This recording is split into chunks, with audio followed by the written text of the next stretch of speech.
मोदी कह रहे हैं कि तीसरी बार में वो सपनों को पूरा करेंगे। 10 साल में पता नहीं उन्होंने क्या किया, ये बताने की उनकी ना हिम्मत है ना वो बताएंगे। हर मुद्दे पर उन्होंने झूठ बोला है। भारतीय जनता पार्टी अपने हार से बौखला गई है। कराने वाले घोटालेबाज पकड़े गए तो भारतीय जनता पार्टी के बड़े से बड़े लोग जेल में सड़ जाएंगे।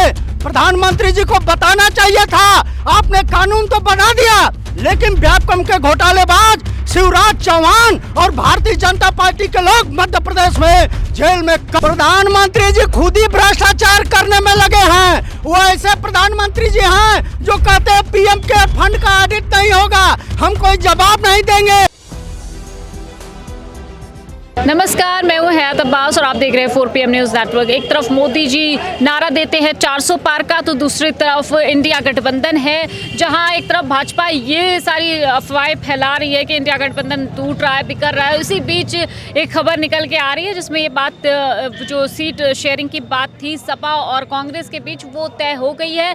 जनता का मिजाज जान लेते हैं, जनता किसकी तरफ है, इंडिया गठबंधन या फिर एनडीए, किसकी तरफ जाएगी जनता, बात कर लेते हैं। लोग क्या सोच रहे हैं, सर क्या सोच रहे हैं आप? 24 का चुनाव बहुत करीब है और अब सीट शेयरिंग पे जिस तरह से सपा और कांग्रेस के बीच बात हो गई है, क्या लगता है?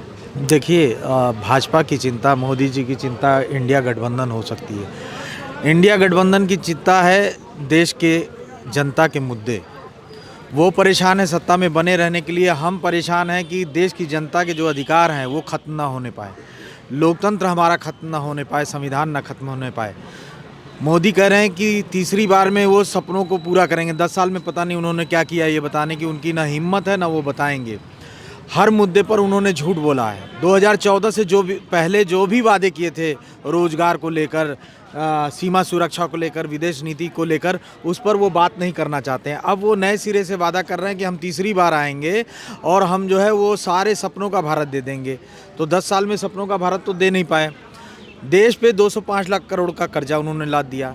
जो 10 सालों में जो सरकारी संस्थानों में जो नौकरियां खाली हुई रिटायरमेंट के बाद, उन नौकरियों को उन्होंने भरा नहीं। पुरानी पेंशन की बात होती है तो जहां कांग्रेस की सरकार है वहां पुरानी पेंशन देती है और ये लोग पुरानी पेंशन देना नहीं चाहते हैं। जहां प्रदेश में इनकी सरकारें आती हैं या देश में जब से इनकी सरकार आई है, ये गरीब होते चले गए। इन्होंने सरकार में आने के बाद, सरकार में आने से पहले ये कल्याणकारी बातें करते थे, सरकार में आने के बाद ये व्यापार करना शुरू कर देते हैं। तो दो विचारधाराओं की लड़ाई है, दो कार्यशैली की लड़ाई है। एक कार्यशैली भाजपा की और मोदी जी की है, गुजरात मॉडल की है, और एक कार्यशैली है जिसको इंडिया का पहले यूपीए था, यूनाइटेड प्रोग्रेसिव, और उसको बाद में इंडिया का स्वरूप दिया गया। अब उसमें कोई आएगा नहीं आएगा, कौन नहीं आएगा, मुद्दा ये नहीं है। मुद्दा सिर्फ ये है कि हमारी एक अपनी कार्यशैली है, भाजपा की एक व्यापारिक कार्यशैली है, हमारी कल्याणकारी कार्यशैली है। हमसे जो प्रभावित होगा वो आएगा, और जब हमारी संख्या बढ़ेगी तो निश्चित रूप से भाजपा उससे परेशान होगी। जैसे आज उत्तर प्रदेश में लग रहा है कि समाजवादी पार्टी और कांग्रेस का गठबंधन होने जा रहा है, 5 बजे प्रेस कॉन्फ्रेंस है। ये भारतीय जनता पार्टी के लिए और मोदी जी के लिए चिंता का विषय है।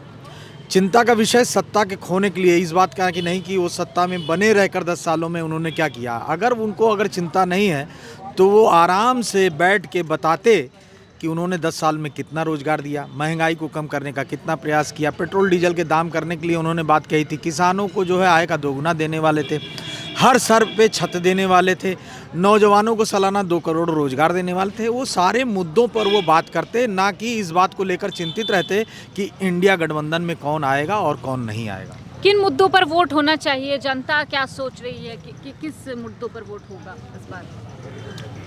मुद्दा तो हमको लगता है कि 10 साल में भाजपा सरकार ने केवल मुद्दा ही बनाया। मुद्दा का पीछे न उसकी कोई एनालिसिस है, न कोई सोच है, और न उसकी कोई पॉलिसी है। वो केवल मुद्दा देश के सामने केवल खड़ा करती रही, चाहे वो आर्थिक मापदंड पर, चाहे वो सामाजिक मापदंड पर, चाहे सामाजिक न्याय के मापदंड पर, चाहे वर्तमान परिवेश के मापदंड पर, चाहे जो भी डेवलपमेंट के पैरे में, न इसने कोयला के बारे में सोचा, न स्टील के बारे में सोचा।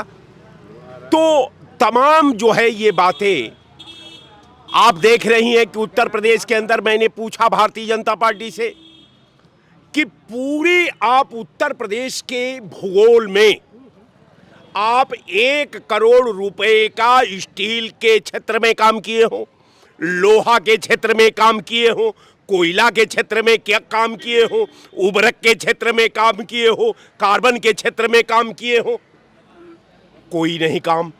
रह गया सवाल कि मैंने पूछा कि आपने 2 करोड़ लोगों को नौकरी देने की बात की, वो 2 करोड़ नौकरी तो आपने दिया नहीं, लेकिन 7 करोड़ लोगों का आपने नौकरी को छीन लिया और 2000 कंपनियों पर आपने ताला लगवा दिया। ये आपका विकास था। ये कांग्रेस का विकास सृजन का है, कांग्रेस का विकास समरसत्ता का है, कांग्रेस का विचार जो है एक समान विचारधारे वालों का विचार है, वो जन कल्याणकारी विचार है।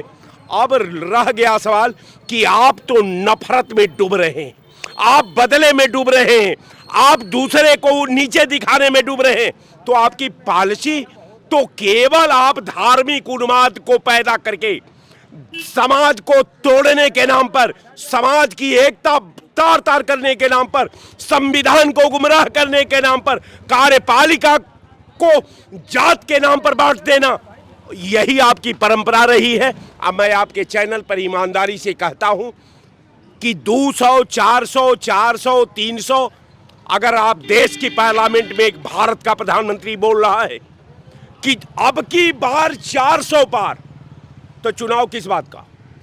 मेरा सवाल है कि अगर वर्तमान संविधान में आप प्रधानमंत्री हैं, शपथ लिए हैं संविधान का, आज संविधान की पार्लियामेंट में खड़ा होकर के, संविधान के मंदिर में खड़ा होकर के अगर देश का प्रधानमंत्री कहता है कि अब की बार 400 पार, इसका मतलब कि वो संविधान का खात्मा की शुरुआत आपने कर दी है और संविधान को खत्म करके ये मोदी का संविधान का घोषणा थी जिसमें इन्होंने कहा था कि अब की बार 400 पार।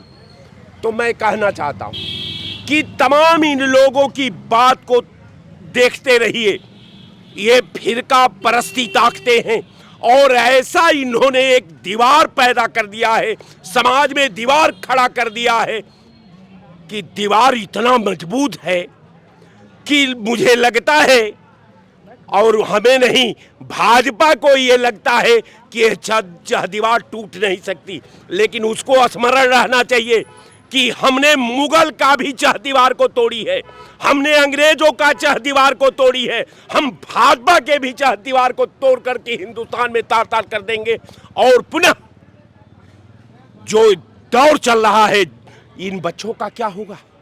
10 साल में हमारे नौजवानों का शादी नहीं हो पा रही, 10 साल से बेटियां हमारा नौकरी के लिए इंतजार कर रही है, उनकी शादी नहीं हो पा रहा है। समाज के सृजन में आपने बाधा उत्पन्न किया है, नियति का जो सृजन होता है उसमें भी आपने बाधा किया है। तो मैं समझता हूं कि भारतीय जनता पार्टी अपने हार से बौखला गई है। भारतीय जनता पार्टी को केवल काउंटर करने की जरूरत है, भारतीय जनता पार्टी को केवल उनके काउंटर पर घेरने की जरूरत है। भारतीय जनता पार्टी ने कोई मुद्दा नहीं तैयार किया है जो भारत में वोट लेने का उसने नैतिक अधिकार को खो दिया है। वो केवल राम, केवल पाकिस्तान, केवल हिंदुस्तान, केवल मुसलमान, केवल गरीब और केवल अमीर की बात करती है, जिसे संविधान को खतरा है, आवाम को खतरा है, सद्भाव को खतरा है, एकता को खतरा है, अखंडता को खतरा है। जय हिंद। क्या कहेंगे आप? सारी जो जितनी भी वो चल रहा था बातचीत तो सुन ही रहे होंगे, कैसे देखते हैं आप? देखिए, हमारे देश के प्रधानमंत्री जी 400 पार का नारा दे रहे हैं। पिछले लोकसभा चुनाव में पूरे देश से उनके चश्मे में लगभग 200 भ्रष्टाचारी थे जिनको उन्होंने अपनी पार्टी ज्वाइन करा लिया। अब वो संख्या 400 पार होगी। उसी कड़ी में बढ़ते हुए आदर्श हाउसिंग घोटाले में अशोक चौहान, हेमंत बिस्वा शर्मा, जिस ज्योतिरादित्य सिंधिया को ये गद्दार बताते थे प्रधानमंत्री जी, अब भारतीय जनता पार्टी के लोग ऐसे ही लोगों की संख्या प्रधानमंत्री जी जुटाएंगे। वो संख्या होगी उनकी 400, लेकिन कांग्रेस पार्टी होगी 400 के पार। और प्रधानमंत्री जी जानते हैं वो एक प्रशासन और मीडिया पे दबाव बनाने की कोशिश कर रहे हैं ईडी और सीबीआई पे कि हम ही आने वाले हैं, केवल हमारी ही बात सुनो।